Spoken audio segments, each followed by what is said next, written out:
Ano ga pare, panibagong video na naman tayo mga par. Ngayong araw ay ipapakita natin ang talento ni Boss Jepoy mga gar. Tara, simulan na natin to mga par. So ayun nga mga par, pagkatapos basahin ng ating buhok ni Boss Jepoy, gugupitan na tayo dito mga gar. May pag-ipit-ipit pa ng buhok dito si Boss Jepoy mga par. Para nga pala dun sa mga nagtatanong, dito mo lang matatagpuan sa Kanubing Uno si Boss Jepoy mga par. Nag-iisang Jepoy ng Kanubing Uno to mga par. Kamukha daw niya si Daniel Padilla pero kayo na ang humusga mga gar. Pero kung ako ang tatanungin nyo mga par, kamukha naman nga ni Daniel Padilla pero wag lang haharap mga gar. At ayan nga mga par, inispray na naman tayo mga gar. Okay lang yan, di pa naman tayo naliligo eh. At ayan nga mga par, yung unahan naman ng buhok natin ang tinitirada ni Boss Jepoy mga gar. Napakaangas naman talagang maggupit ni Boss Jepoy mga par. Professional na professional ang dating mga gar. Sigurado ko maraming babae nagkakandara pa dito kay Boss Jepoy mga par. Baka Jepoy yan. Pero alam nyo ba mga par, na itong si Boss Jepoy ay no boyfriend since birth. Ay, girlfriend pala. Sorry, akin. Pihikan daw kasi sa babae si Boss Jepoy mga par. Kaya sa sobrang pihikan niya par, hanggang ngayon hindi pa siya nagkaka-girlfriend mga gar. At dito nga ay inahita na tayo ni Boss Jepoy mga par. Sana'y hindi mahagip ang tainga natin mga par. Pero syempre, mahusay yan si Boss Jepoy mga par. Kahit anong buhok, kaya niyang ahitin mga par. At yun nga mga par, natapos na akong gupitan na Boss Jepoy mga par. Yan, kita nyo naman. Napakahusay, diba? At yan na nga ang finished product mga par. At pagkatapos nga nun ay pinagpaga na tayo dito ni Boss Jepoy mga par. At doon na natatapos ang paggugupit sa akin ni Boss Jepoy mga par. At pagkatapos nga akong gupitan ni Boss Jepoy mga par, ayan, si Boss Louie naman ang gugupitan ni Boss Jepoy mga gar. Syempre, sa husay maggupit ni Boss Jepoy, madami kaming nagtitiwala sa kanya mga gar. Busy lang siya minsan, kaya sa iba tayo nakakapagpagupit mga par. At ayan nga ang mga gamit ni Boss Jepoy sa paggugupit mga par. Kita nyo naman, kumpleto yan mga par. Walang labis, walang kulang mga par. Para nga pala dun sa mga nagtatanong mga par, wala pang sariling shop si Boss Jepoy mga par, pero banda-banda dyan baka magkaroon na mga gar. Sa ngayon ay on call muna si Boss Jepoy mga par. Kaya kung may bala kayong magpagupit kay Boss Jepoy mga par, iwan lang kayo ng message dyan sa baba mga par. Pero take note lang mga gar na ito ay sa parting Kanubing Uno lang mga gar. Pero kung gusto mo talagang matikman ang gupit ni Boss Jepoy mga par, syempre bumiyahe ka na kahit malayo mga gar. At ayun nga mga par, tinitirada na dito ni Boss Jepoy ang buhok ni Boss Louie mga par. Seryosong seryoso talaga sa paggugupit dito si Boss Jepoy mga par. Syempre, focus sa goal yan mga gar. Kasi ang gusto ni Boss Jepoy, dapat maganda ang kanyang finished product mga par. At syempre, yung satisfaction ng customer mga gar.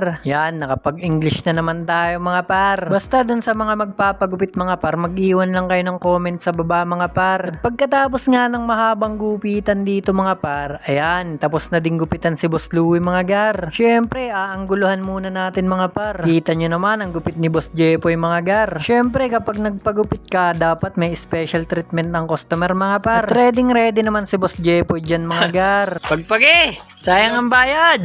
Aba! Nako! Nabubunot ang pampagpag. May hilot pa di. May hilot pa yun. Ano, tapos nilalawayan pa yung noo. Nilalawayan mo yung noo.